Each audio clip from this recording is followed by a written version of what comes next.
Таасан байцгаана уу? Та бүхэндээ Солонгос хэлний 14 үндсэн 14 гээгээлэгчийн 6 дахь хэсэг буюу В-ийн талаар үзье.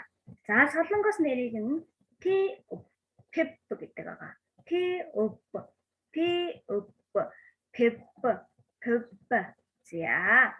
За энэ үсгийнхаа дуудлагыг эхлээд хэдүүлээ дахиад нэг 3 давтчих. P.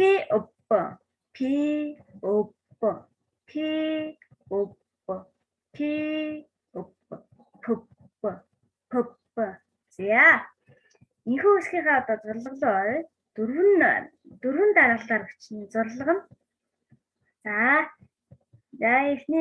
Эхлээ хоёр хажуугийн зураасаа зурна гэдэг ойлгочих юм бол. Тэгчээд дараа нь болохоор хоёр хөндлөн зураасаа болохоор хоёр босоогоо их зураа дараа хоёр хөндлөнгөө зур. Хөндлөнгөө зурхтаа дээрээс нь доош их дараалал. За эхлээд хоёр босоо зураасаа зурхтаа эхлээ баруун талынхаа буюу за дээрээс доош нэг явна. Дахиад зүүн талынхаа болохоор бас дээрээс доош гэдэг нэг явна. За тэгснээр хөндлөн зураасаа байгаа. Дундлын зураас их татсан гэсэн шүү дээ. Тэгэхээр баруунаас зүүн тэгээд доод хамгийн доотлохыг нь баруунаас зүүн гэх дөрвөн зурлагаар явагдаж байгаа. За Б үсэг маань үгийн нэхэнд хатвар дуудагдах буюу П болж дуудагдаад байгаа. P гэдэг гэж За тэгээд үгийн нэхэнд П-гээр үгийн дунд ба адагт Б-гээрээ дуудагдана. За одоо өнөөдрийнхөө шинэ үгийг олцгоо хэдүүлээ. За эхний үг нь болохоор өмд гэсэн үг байна. Пажи. За дараагийн үг далай гэсэн үг байна. Пада. За дараагийн үг сэвэр гэсэн үг байна.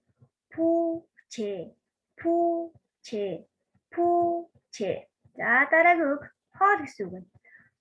Тап. Одоо будаа гэж орж иж болно хоол. Будаа гэсэн үгээр орж иж байгаа. Таппа.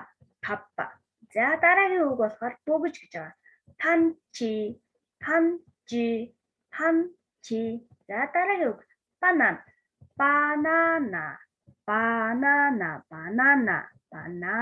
За дараагийн үг бороо гэсэн үг байна. Пи. За дараагийн үг салхи гэсэн үг байна. Парам. За сүүлийн үг хавар гэсэн үг байна.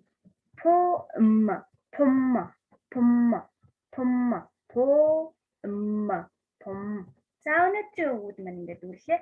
Одоо хэдүүлээ үсгийнхаа дуудлагдлуу дахиад авчихъя.